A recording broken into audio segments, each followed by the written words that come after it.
And with that, let me turn the program over to Riggs. And remember everybody next month for John Watt. Thank you, Gary. It is the Northwest Business Club's pleasure to introduce Keith Willnauer, the Whatcom County Assessor, as our guest speaker today. He has been elected 7 times to this nonpartisan office and has spent 24 years adjusting our property values, sometimes to our great dismay. Keith is married to his wife, Cindy. I guess that's kind of a misnomer. Okay. Anyway, which is kind of nice he's married to his wife. Cindy, and You're welcome. and has a 15-year-old son named Jack. He graduated from Western Washington University and is a distinguished alumnus of that institution. He also has a public official certification from the University of Washington. He is a past president of the Washington Association of Assessors. So, let's all welcome Keith Willnauer as our speaker today and listen carefully.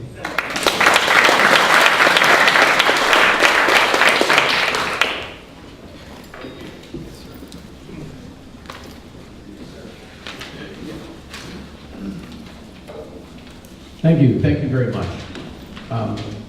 It's a real pleasure to be here today.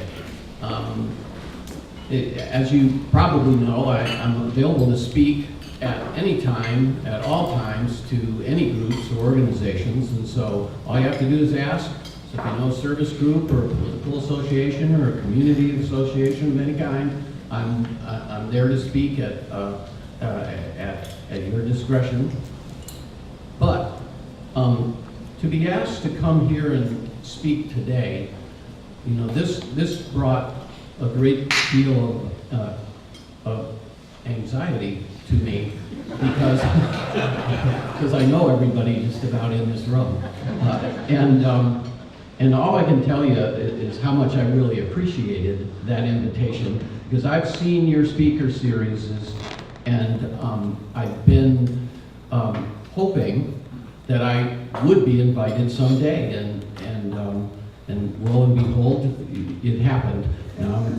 I know you're all very interested in topical issues, and generally it's headlining individuals that you invite to speak, and I'm not exactly sure what I did to get this invitation, but I'm certainly happy to be here, and I'm certainly happy to have this opportunity, and I want to say that I think you're doing a very good job at keeping issues and community issues in front of the population and keeping everybody as apprised as possible. So again, thank you very much.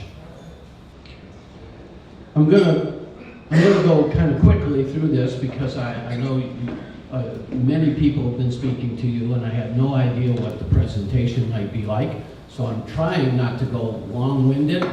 I'd rather get through some stuff and really answer questions. I think that's more important to what's going on. But there are a couple of things I thought you might be interested in, and I'll try to make this a little entertaining because I know the caliber of your typical speakers.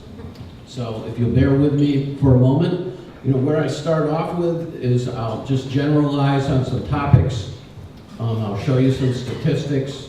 I'll run through property tax basics, then I'll try to bring you up to date on what's going on currently, and then I'll try to put a little bit of history into perspective and talk about, you know, where we are, where we're going, and what might be the future. So bear with me for a second. Let's see how technology is to me today. Okay, first of all, I think y'all know the role of the office. The most important role of the office is to provide uniformity and fairness in the distribution of the property tax. The key phrase in this piece right here is distribution. The assessor's office is responsible for distribution of property tax burden to property taxpayers, and probably much more important than that is the uniformity and fairness. The way we do that is we appraise all property at 100% of true and fair market value. When we do that, we maintain a listing and description of all property we're required by statute, maps, ownerships, a great deal of information that's public information and it is at everybody's disposal. Not disposal, access. You can do whatever you want with it, I guess, after you get it. Let's go. And customer service is probably our biggest priority in the office. So if anybody is coming to the office and not receiving the highest quality of customer service, you know, that's something I certainly want to hear about. So here's what the assessor's office does not do. This is just, I'm pretty sure most of you know this, but I always love to go through this. You know, I don't set or determine property tax policy. You know, as our intern for the Senate knows, you know, everything that's directed in terms of property tax policy primarily is directed by the state legislature, and at the same time I keep a very close eye on what they're doing. And I don't raise values to raise money. So the assessed value relationship is one that's simply set by the value of properties. The values go up, assessed values go up. If the market values go down, assessed values go down. Whether or not people or government is receiving adequate enough revenue, that's a matter for each of those entities themselves.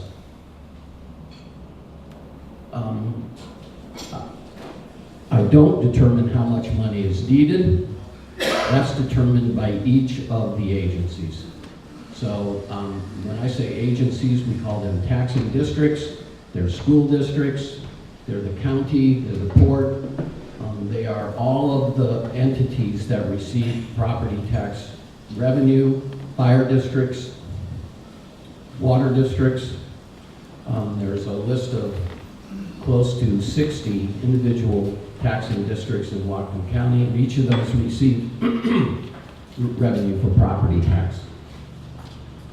Here's the property tax basics. This is what I do every day. It's a very simple formula. It helps to frame the discussion. There are three components. We start off with the budget or the levy. Then we have the tax base. That's what I deal primarily with. I set the values of properties. You add them all up. That's the tax base. And then the money or the levy or the budget, if you will, divided by the assessed valuation, the tax base, and that gives you a tax rate. So the rate is calculated and is a result of the function of those other two situations. Okay, come on. I use this all the time because Washington has a unique property tax structure. First of all, property tax is proliferate in the world. I used to say there was only one place on the planet that didn't have property tax, and that was the People's Republic of China. But that is no longer true. They as well now have a property tax system, believe it or not. And so the world is complete with hundreds and thousands of property tax administrations. And as a property tax administration professional, which I guess you might call someone that's been in it as long as I have, you begin to understand the quality of property tax administration. So what we have in Washington State is known as a budget-based property tax system, and it's a very high-quality tax system. A budget-based property tax system really starts off with the fact that the dollars come first. So the money, the revenue is preset. It's set by each of the districts. So a fire district determines by its budget process how much property tax money it needs to protect a certain number of houses or whatever their responsibilities are. They bring that number into the equation and they say, we need that amount of money, and then the assessor's office begins the process of determining who will pay what share of that money and distribute the burden. And that mechanism is the assessed valuation mechanism. So the value of your property determines the weighted amount of burden you will have relative to the values of other properties. So if your property is worth twice as much as somebody else's, you pay twice as much of that amount of money that has already been preset. This is why increasing assessed valuations do not create additional tax or additional tax revenue. So really what happens is the rate just fluctuates up and down, and the situation stays the same. Now, for today's meeting, I started off with a topic that said, you know, down is the new up. I don't know if that made sense to anybody, but basically, you know, for 20-something years, I had to talk about increasing assessed valuations and why that was disconnected to increasing revenues. Now I have the much harder task to explain why decreasing assessed valuations somehow are still ending up with increasing taxes. Same kind of situation, it's all part of the budget-based property tax system. The assessor's office presents all of this information in a handy kind of form called our tax book. The tax books are arrayed on our webpage. They go back 20-something years. They go back even farther than that. I'll get to that in a second. But information is all available on the web, and it's public information, and there's a lot of good information there. This is an example of our tax book. This is the tax pie. This pretty much tells you where your tax dollars are going. Kind of the important thing about the tax pie here is to reflect on the fact that probably 2/3 of your taxes technically go to schools or education. So the local schools and the state school portions, you know, are about 2/3 of your tax bill. A lot of people think of the county as if, you know, they're major, you know, taxing entities, but in fact, you can see that the county, you know, is in fact, you know, not very significant, so to speak, in terms of how much revenue we're going to the other components. I thought I'd spend a couple of moments. This is my entertaining part. That was all pretty boilerplate, and as I know, most of you are civically interested and been paying attention to the assessor's office for many years closely. You probably all knew all this, so I appreciate you bearing with me. But this is what I'll call my history of property tax, and I'll take just a second to kind of go through it. This is an article I clipped from the National Geographic, and basically it talks about the oldest discovered writing that they now believe is humankind's oldest writing. The important thing to keep in mind here is that it was a tax roll, and says something about how long the assessor's office has been functioning. While I could read a couple of quick phrases out of there, but it's one of the greatest discoveries for the origins of the written word. But anyways, here's another little thing I clipped. This might be a little more appropriate for today. These are two murals from an Egyptian tomb, and the top one shows the taxpayer being manhandled by the tax collector, and the bottom one shows a scene of a punished taxpayer with some sort of disagreement about the assessment has caused the taxpayer to be cast to the ground and bludgeoned by the collector. And it says, such scenes are revealing because they represent a universal feeling towards the tax collector, which our times certainly seem to share. So, just goes to show you, it keeps going, it never stops. Here's Washington's history in a nutshell. First of all, I'll run through this quickly. Thanks for bearing with me. I know it's it may be difficult. The property tax in Washington State predates the statehood, so in the territory, there was property tax. Unfortunately, if anybody knows history real well, then you know that Whatcom County was in fact part of Island County, a part of something I have to deal with every time I meet with the Island County Assessor. He wants me to remember that all the time. And then we have the state constitution. And the important thing about the state constitution is that it established something called uniformity. The uniformity of property tax in Washington State. It's a rock solid principle, and it means you can't just tax different people different ways. Everybody has to be taxed the same under property tax. Then you go through, I'll quickly get to the important parts. The important parts kind of start, let's just say, 1971 with a 6% limitation. 1971 was kind of an interesting kind of time frame because we had a major tax revolution starting to occur in California. And really what was happening was property values were skyrocketing, and as such, property tax revenues were skyrocketing. And unless something were done, you know, it would get out of control really quickly.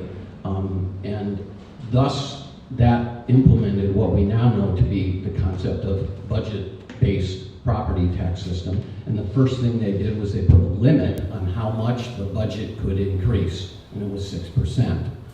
In those days, the cost of living was more like 12 or 15% inflation, and so 6% seemed pretty reasonable. So for years, we went along at a 6% limitation on property tax budgets for the districts. Then they decided, well, why not go to 100% assessed valuation in 1975? And then along came an interesting individual who said, you know, there ought to be a lot more limitation within that. 6% seemed a little bit gracious. We need something more closely tied to the real cost of living. I think that individual has come and spoke here a couple of times, but he had a citizens initiative. And the result was the citizens initiative was found unconstitutional, but it forced the legislature to make some changes. And in doing so, they implemented what was known as the cost of living, or IPD, the implicit price deflator in professional assessor language, became the limit instead of 6%. Then that worked so well in 1997 that he decided to come back and he said, let's go to town on property tax and let's make that just simply 1%.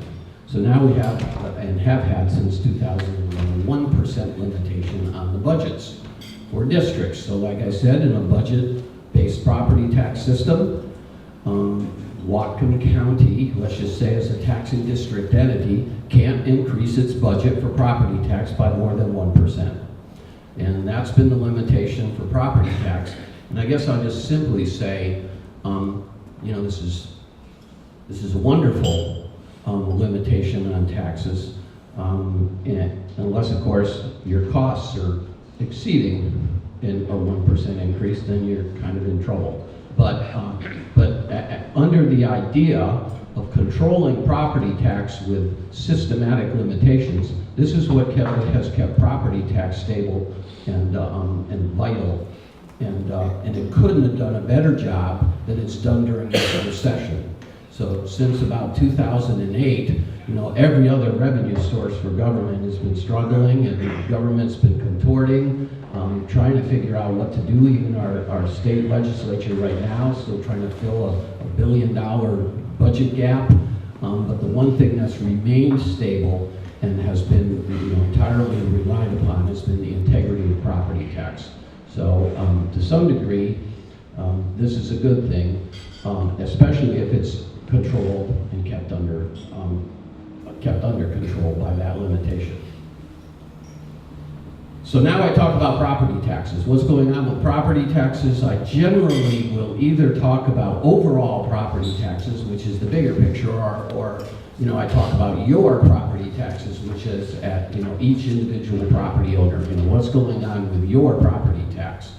I think I'll stay with overall today. And if any of you have a problem, then you can call me later on with your property taxes. I'll be available, as I always am, to have that discussion, as many of you have had that discussion with me. And what I want to do is I want to talk about what's going up and what's going down. Again, remember the formula.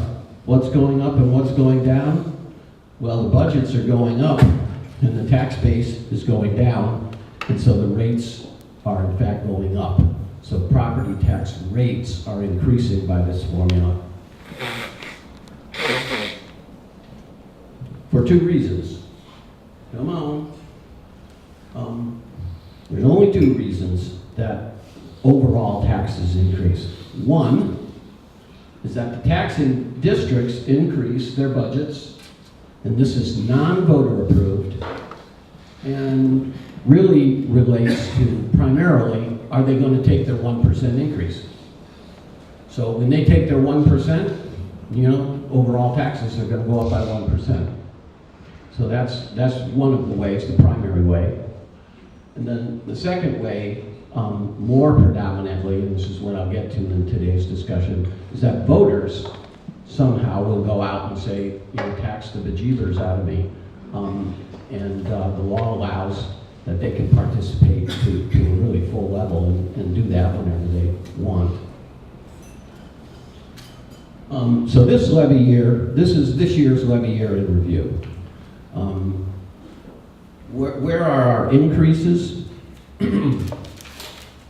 Primarily, and this is the one I think I've heard from every resident in the city of Bellingham in the last 2 months, and they all wanted to know how come they're paying more taxes. It was fairly easy to point out that, you know, we had a gigantic affordable housing levy passed by the voters, and that was a $3 million levy. I'll gloss over it. It actually was two separate levies, kind of fairly clever activity. Nonetheless, people's taxes went up no matter what happened. Then I'll apologize to the Meridian School District. I'm sorry. But we have a beautiful little lady. Yes. You know, school districts all went out for voter approvals of certain things, and you know, you got to remember this is only affecting you if you live in the Meridian School District.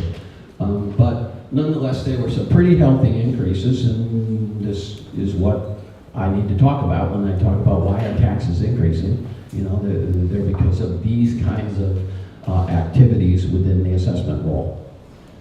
So then you had Linden as well, and then you know, all together, even all of the school districts as a total, they all went, you know, up close, you know, over 8%.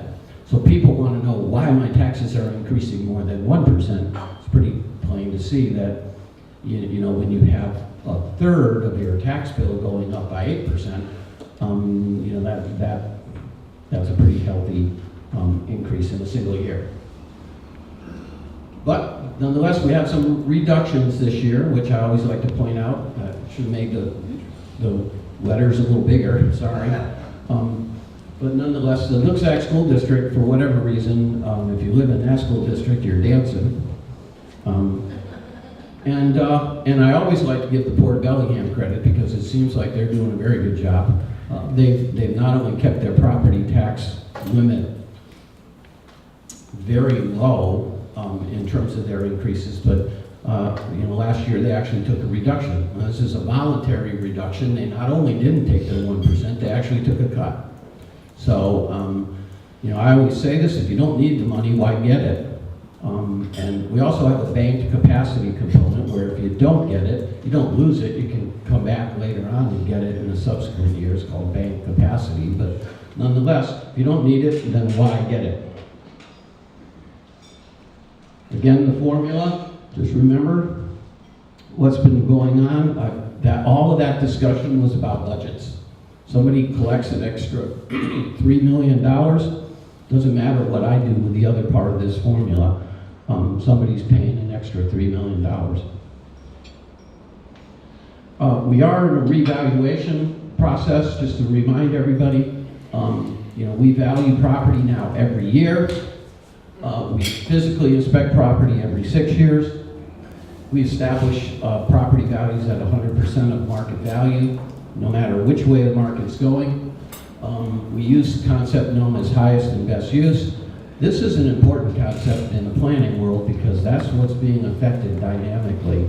Highest and best uses take a beating, when land use regulations are really affecting what people can and can't do with their properties. And the result of that is, our impacts on assessed valuation as well.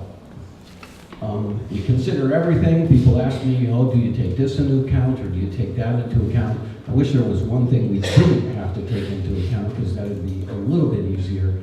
The bottom line is we take everything into account. Every situation that affects the negotiations between willing buyers and willing sellers is considered. Do we do that accurately? We try.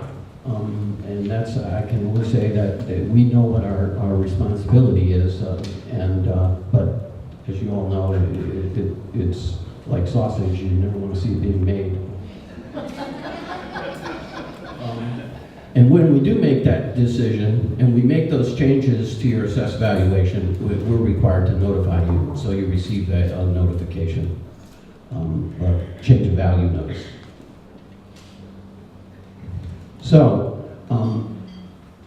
here's the history of assessed valuation changes. So this is I was looking at this and I said, somehow it looks like my life over the last 25 years. It really, I spent some time trying to put this into a longer time frame of reference. And so you're seeing, data here from 1990 to 2013. And then I draw a trend line and you can kind of see, we've had two really good spikes in the real estate market. I think they coincide with what everybody knows was going on. We had really, one really hot time and then it kind of leveled off and then we had another really hot time and then since 2008 it's been plummeting. And so you take a look, you'll see there that the 0% increase line, and you'll see that the last 3 years are in fact decreases in assessed valuation. So even though we were picking up new construction, the overall tax base still declined. And so we had assessed valuations, decreasing, in those periods of time. The interesting thing, however, and this is what I need to get everybody ready for, I'm going to launch this strategic mission today, and that is, I don't know how long that's going to hold because, as many of you know, the real estate market is turning around. And so we're no longer seeing decreases in market values of property, and I'm going to have to be telling a different story here soon. I've had a pretty easy couple of years explaining, that your property didn't go down as much as you thought it did, and that's going to change. So that will reinvigorate what I used to know during those other two times there, where you see those hills. Those were pretty exciting times in the assessor's office because, most people, if they hadn't been buying or selling their property, maybe weren't fully aware of what was going on in the marketplace.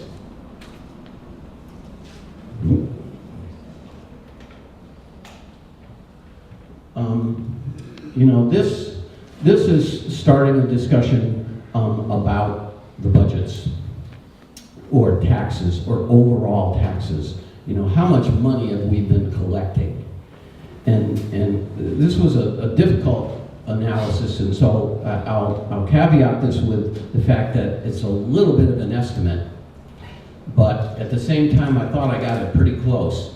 But when you're talking a 15-year period and you're watching all the dynamics of property tax, I tried to break it out, exactly into what was going on. The important thing to keep in mind here is that this explains the fact that,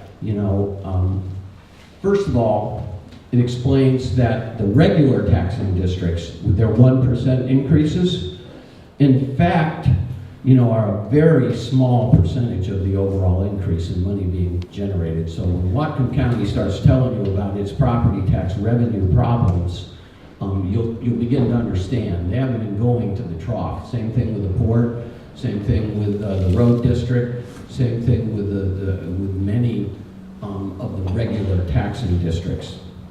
Now, the largest, I guess you would say at the other end of the spectrum, the 53.8% of the increase over 15 years is the result of voter-approved levies. And so voters have, in fact, had a very active relationship with where our tax level is today. And as long as they remember that, that's good. But when they come to my office, none of them seem to remember that. And in fact, none of them ever voted for any of those increases. I know that. I actually have been trying to find who has voted for some of these increases. It's beyond me in many cases. Yes. And so, and then the 36.7% increase, which looks like a huge amount, are the increases from new construction. And the important thing to keep in mind about increases from new construction, they're paid for almost entirely by the person with the new construction. So that's not affecting other taxpayers. So if you build a new garage, you get a tax bill for that new garage, and that money goes to the district, but it really doesn't affect the other taxpayers, and that's how we've added revenue to the collections, because we've had new construction. So when you hear me talk, when you hear me talk occasionally about something like a, $600 or $700 million new construction project that's proposed for Whatcom County, you'll know why, I start dancing around and, really appreciate that kind of activity, because, the taxing districts sure could use with some additional revenue. Okay, I'm going to go quickly. Here's how property tax has been going in terms of the increases in the order of levy, which is the amount of money that we've collected over the years. The big thing to keep in mind is what happened around 1997 when we began talking about Tim Eyman and restricting the 6% growth in budgets. We started to see the amounts of increases start to level way off, and in fact over the years now it seems pretty stable. So when people talk to me about property tax is out of control or whatnot, I say, well, not according necessarily to what I'm seeing here. The important thing to keep in mind about those increases is that different districts are doing different things. And the two top lines are probably the most important. Everybody else looks pretty stable, but the two top lines are dynamic. And that really just shows you that, the state hasn't been increasing its levy for schools. I think in the McClary decision, you might get an inkling of what that's resulted in. But the local schools have, been going to voters, considerably. And so, the local school district levies have, skyrocketed as being a larger and larger proportionate share of how much money we're collecting.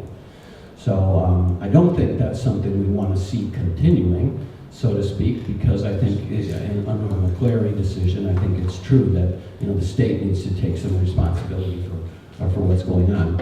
I would say I'm not looking necessarily to see the state line take a jump in the other direction either, but that may be what they're talking about. That's what's going on in the legislature every day. That's what the new budget is all about, and that's what we're seeing. This is just a little slope line. These are bear with me, I got just more slides. This is the road levy under very, very constrained conservative increases over, over 20-something years, 24 years. In many cases, the county doesn't even take its 1%. It's really just taking new construction. The road levy has been really a good model for overall property tax over a period of time. And then you can kind of see what the difference is in the local school increases. You know, they're both a comparative looking graph, but there's a considerable different slope. And the question is, can we keep this up? You know, I always like these graphs where you're thinking about, well, where's the next, where do we, you know, continue to go from here? Well, I don't know. That's a question for voters, and that's a question for taxpayers. And I'll leave you with this, just so you can keep a look on this. I hope I answered some questions right away, but now I want to quickly see if I got any other questions. Yes? Dan Robbins, member. Keith, great, just a super presentation. How much is the total amount you collected in revenue last year? I had that. Oh, it's back. It's back. It's back at the pie. I think it was $269 million overall, which is the order of levy. Yes. Keith, Jeff McKay, I served on the Board of Equalization for several years, and I saw how fair and effective your people are, so I'll make that statement. Thank you. I have a question, though. A large amount of land is being taken out of the tax rolls by land trusts and other organizations that remove those from the rolls and put the tax burden on the rest of the county. Do you have an idea of what the impact of that is? Have you got some sort of idea? No, and I apologize. It is true. There is no doubt about it that, you know, in any kind of an exemption situation, when you remove taxable assessed valuation from the roll, then the rate goes up and everybody else ends up making up that difference. The budgets never go down just because somebody's not paying property tax. So you're right. Typically, in the case of, let's just say, in the case of tribal trust properties where I comment to the federal government about the impact of property tax exemptions on tribal trust properties, I always make the statement that you know, they're actually shifting those burdens. You know, they're not taking away any of the service responsibilities to service these properties, but they are, in fact, sending that bill to the other taxpayers. And the answer I get is, you know, in any individual situation, it's never significant enough that they feel that it's important. The question is when does it become accumulative enough that it's starting to have a fairly decent effect? That's hard to say. Thank you, great answer. Okay, I'll go in the back there. Ray Radke, member. Highest and best use. If the highest and best use is denied by government regulations, what do you tax at, or what do you assess at?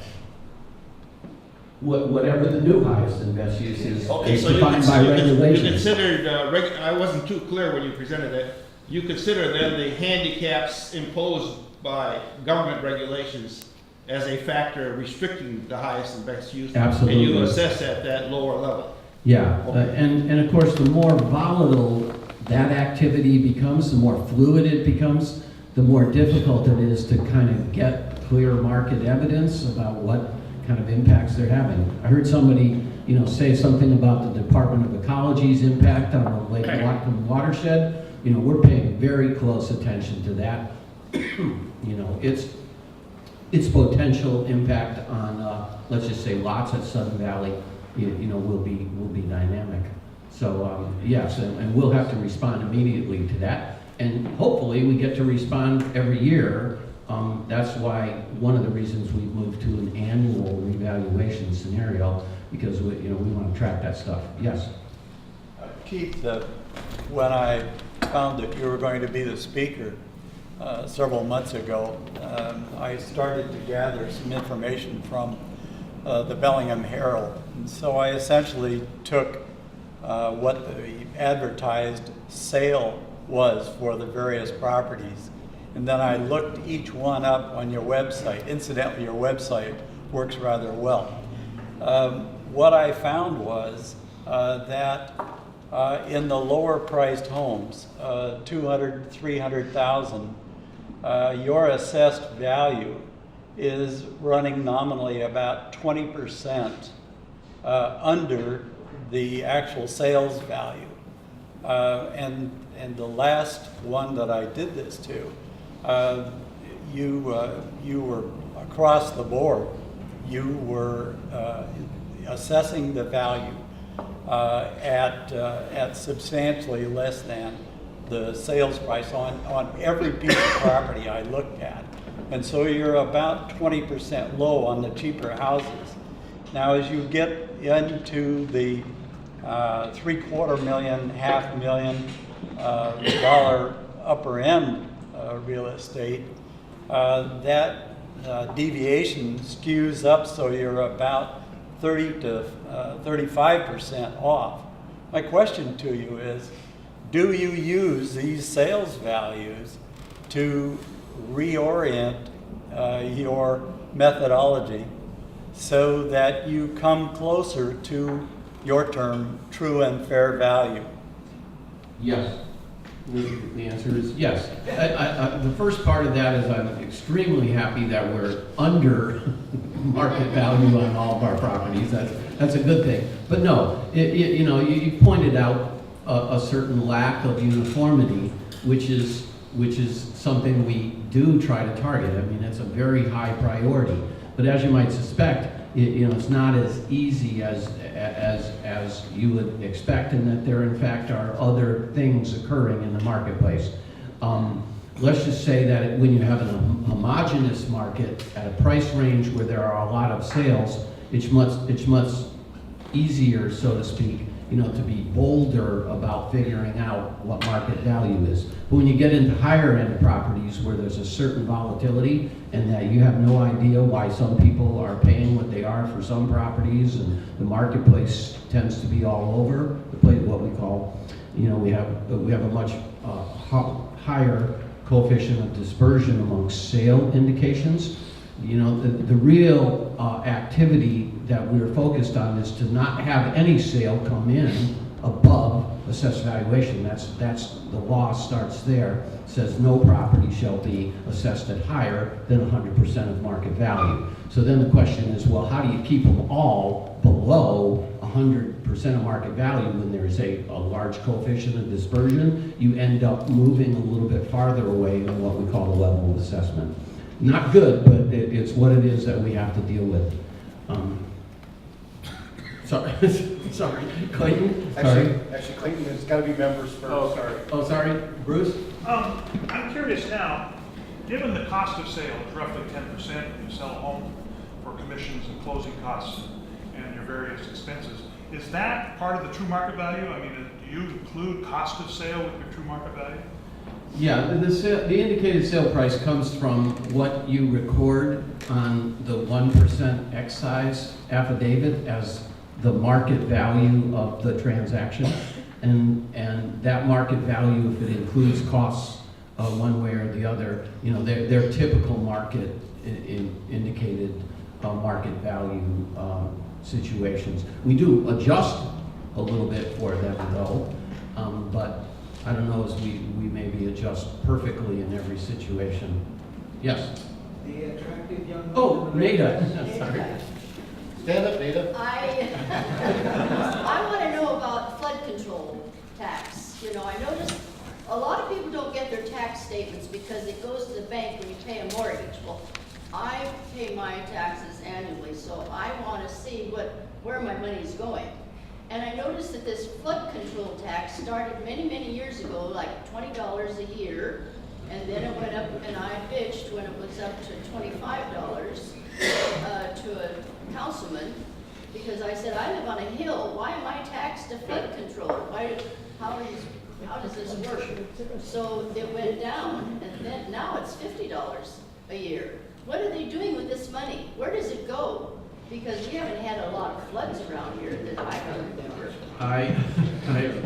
I'm not sure that if we had a flood, that how much protection we would have gotten for all that money either. But that's just me. I did see it, the whole flood control zone assessment began after the floods in 1990. And there was a huge outcry for the need for revenue to produce better flood protection, so to speak. And that assessment has been going on continuously. Well, it stopped for a couple of years, but it's come back on. This is the one thing about property tax that I'll stress, and I know you're all civically perspectived. And first of all, I appreciate that, Nita. You look at your tax bill and see where your money is going. That's one thing. And second of all, of course, see where it's going and find out what they're doing with it, and participate in determining whether or not you like what they're doing with it, and whether or not you're getting what you think is your value for that investment. Mark first. My question has to do with the trend that you've already intimated in your presentation. Given that tribal lands are off the tax records, given that environmental and conservancy groups' lands are placed in trust, that takes them off the tax revenue, where they're no longer owned by private property owners, they cannot be developed, they cannot be logged, they cannot be whatever. Given this trend that is a consequence of a more liberal voter group and the dominancy of that group in Bellingham and in Whatcom County, do you see an inevitable consequence in which fewer and fewer property owners are going to be taxed at increasingly higher inevitable levy rates, such that they're going to be taxed out of their home or out of Whatcom County? Well, I would say absolutely that they will be being taxed at higher and higher rates, and that's a great concern. I'm always looking for what I call the health of your tax base. And the health of your tax base is by having diverse participants and stable participants, and exemptions tend to disrupt that. And so it's a great concern, whether or not you'd be taxed out of your home or not.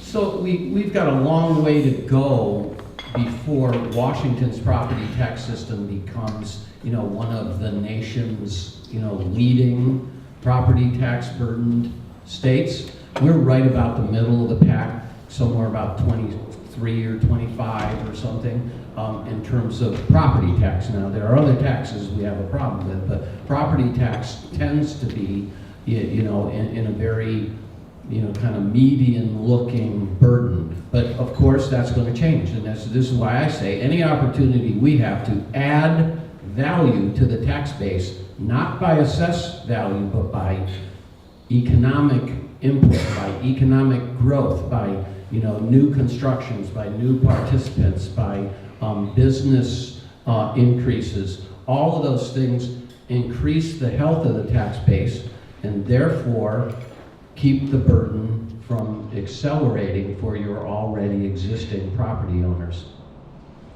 Chris? Yes. This is kind of a twofold question. Somewhat on the trust, like Culshan Land Trust, how is property, homes that are on lots that are owned or managed by Culshan Land Trust affecting their neighbors who are owned privately and individually? And for businesses, say you get a quick appraisal done, and I'm going to use it just as an example, for the property that they're going to be doing for the Catholic Community Services that got a new appraisal that brought them in at $700,000 below assessed valuation, and that took business owners who owned property in the downtown Bellingham area and put them upside down in their mortgages. How are those two issues going to be, or how can we properly handle those as consumers here? Well, not trying to get back to the previous answer, but I mean, we need health in the tax base, and so when market values of properties are being adversely impacted and volatile in their relationships, we need to provide that stability, and to some degree that would be the argument for land use regulation and planning, because technically they're trying to create non-conforming uses and limit the impacts and try to put certain things in certain places. I don't know as I would characterize them as being altogether successful in that. But nonetheless, that's the concept. So, you know, if you're in a very stable residential neighborhood and everybody has the same kind of home, and that's a good use for the home, and that's what the market is responding to, then that's a healthy tax base. But when you have encroachments of commercial property into residential areas, when you have farm uses that don't belong in certain areas, or you have residential uses both encroaching on agricultural uses where they don't belong, then there's an impact on people's property values, and they're not maximizing, you know, their return in the marketplace, and therefore there's as well an impact on their assessed valuation as well, and the relationships change. So your property may have been worth twice as much as somebody else's, but then certain things happen, and now all of a sudden that relationship is changing, and then somebody, you know, why we say this in property tax, there's winners and losers, you know, and somebody is getting the benefit of that situation, and of course somebody is losing in that situation, and all I can say is, I mean, we need to work towards, you know, as uniform and fair a distribution as possible, and stability in that tax base, and that's how we take care of it. Last question. Okay, Rod. Rod Bender. Could you tell us, out of $1 of property tax revenue and $1 of sales tax revenue, what percentage goes to the state versus what percentage stays in Whatcom County? Well, if you remember the pie, so in the property tax pie, 2/3 of all of the property tax revenue stays local. So it's collected by the local districts, and then the state school portion, which was, you know, I don't know, somewhere around 30-something%, if I remember that pie correctly, you know, that goes to the state. Now, you know, the distribution is a little bit funky because most of that part that stays locally goes to the local schools. But it also funds fire districts, you know, the sheriff, you know, law enforcement. Now, the question about about sales taxes, I'm a little less clear on because I don't deal with sales tax. So I'm not quite sure how that works. But I think if you got that same kind of analysis, then you could make the comparison easily against the property tax pie. How about that? We're gonna cut it off, unfortunately. Art, come up afterwards. Come up afterwards, I've got to end the meeting. Sorry. Come up and ask a question. How about a big round of applause for